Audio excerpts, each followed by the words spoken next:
Devon believes that the upcoming match between Levan and Ermes will be even more difficult for Levan. He points out that since 2021, multiple rematches between top competitors have taken place, which has raised the overall level of the sport. Like, Michael's not faced Levan. I've faced him twice. Ermes is going to face him again. Looks like Vitali might have a shot again.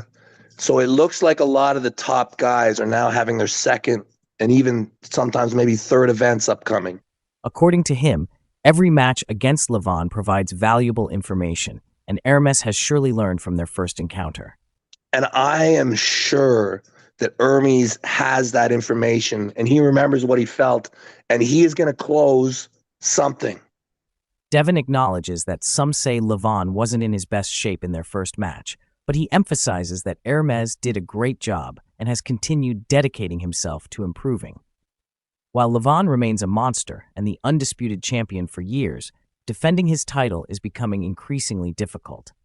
Devon considers him the greatest super heavyweight in history, as he has remained undefeated for 8 years, something no one has achieved in the modern arm wrestling era.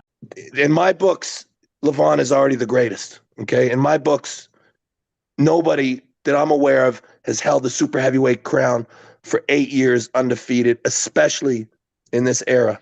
Regarding the rematch, Devon believes that Ermes has kept progressing and that if he can execute his technique effectively, the match will be much closer.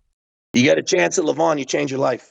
You get a chance at the #1 super heavyweight spot in the world in the arm wrestling East versus West era. Like, man, people go right to the wall for that. He thinks that in their first match, the gap between them wasn't huge, maybe only 10 to 15%.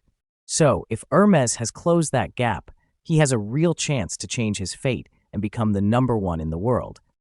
I'll tell you, once Ermes' rise and his pronation are really good, and the thing is so long as those lifts are available for him on the table, and I think he's already proven that they are with Levan. I think they match up well, that he can execute his technique. He might have only been last time 10%, 15% different. Maybe it was that close. So